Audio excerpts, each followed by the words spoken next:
আসসালামু আলাইকুম। Martial agro থেকে আপনাদের সকলকে অসংখ্য ধন্যবাদ। তো গাইস, আমি আপনাদেরকে বলেছিলাম যে আমি খামারের পাশাপাশি কৃষির কাজ করি। বড়দের পাশাপাশি বলছিলাম যে আমার মরিচের একটু আবাদ আছে, তো সেটাই আপনাদের মাঝে আমি শেয়ার করব। তো আপনাদের মরিচের কিছু বিষয় দেখাবো। এই হচ্ছে আমার মরিচ, আপনারা একটু দেখুন। আমার মরিচের গাছের এই হচ্ছে অবস্থা। মরিচের গাছ ভালো। আপনাদের ভিতরে অনেকে আছে যে চাষাবাদ করেন, একটা রিজন আপনাকে বলবেন, যে সেটা আমি আপনাদের থেকে জানতে চাই যারা জানেন। সেটা হচ্ছে যে আমার এই পাশে যে গাছগুলো দেখুন, একটু সুন্দর, কিন্তু এই পাশের গাছগুলো কিন্তু একটু বড় বড়। এই পাশের গাছগুলো বড় বড়, কিন্তু একই জমির মানে গাছ আছে যে আপনাদের থেকে জানতে চাবো।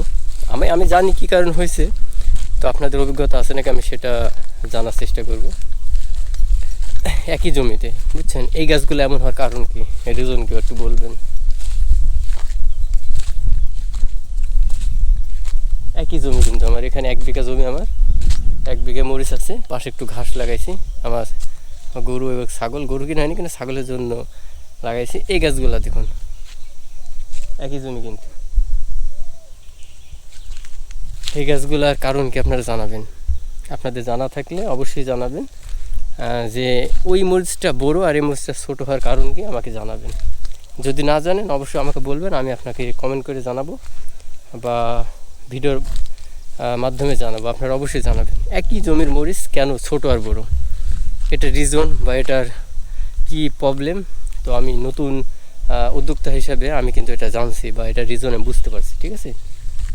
তো আপনারা তো অনেকেই আমার ভিউয়ার্স আছেন বা অনেকেই যে চাষাবাদ করেন, তাদের ভালো একটা নলেজ আছে। হ্যাঁ, তো আমি সেটাই জানতে চাই যে এটার মেইন কারণটা কি। এই হচ্ছে আমার জমি পুরাটা, কিন্তু ওই পাশে যত মরিচ আছে সবগুলাই বড় বড়, ওই পাশে যত, কিন্তু এই পাশেরগুলো সব ছোট ছোট। এটার রিজনটা কি আমাকে অবশ্যই জানাবেন, যাদের জানা আছে। আর জানা না থাকে আমাকে বলবেন, আমি অবশ্যই জানাবো এটার কারণ কি। হ্যাঁ, এটা কেন, এটা হচ্ছে পুরো হিডেন একটা বিষয়। তো এই জন্য আমি ভিডিওর মাধ্যমে জানাচ্ছি না, আপনাদের বলবো। এটা প্রকাশ করব, কিন্তু কিছু কিছু টপিক থাকে যে অডিয়েন্সের কাছ থেকে যখন কিছু প্রশ্নের উত্তর পাওয়া যায় না, এখানে একটু ভালো লাগে কাজ করে, যার কারণে আপনাদের মাঝে আমি এটা দায়িত্বটা দিয়ে দিলাম। তো গাইস, আমার মরিচের এই যে চাষাবাদ করতেছি, এখানে আমি কি কি করতেছি না কি কি করব সেগুলো আপনাদের মাঝে শেয়ার করব।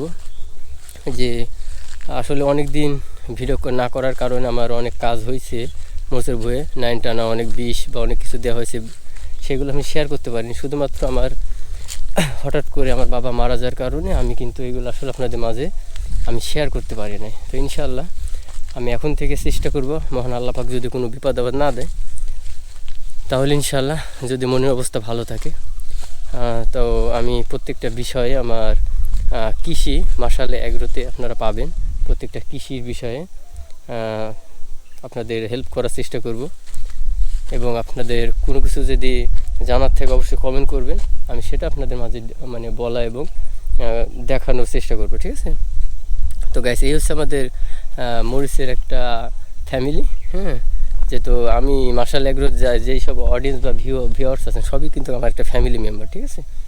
তো অবশ্যই আপনারা বিশেষ করে আমার মার্শাল এগ্রো আমাদের কুষ্টিয়া জেলার যে সকল অডিয়েন্স আছেন, অবশ্যই তারা ভালোবাসা দিবেন আমাদের কুষ্টিয়ার ভালোবাসার মানুষগুলা, যাতে মার্শাল এগ্রো এই ফেসবুক পেজ বা ইউটিউবের চ্যানেলটা যেন অনেক বড় হতে পারে একটা সময়, এবং জাতির কাছে যেন দাঁড়াতে পারে, ঠিক আছে।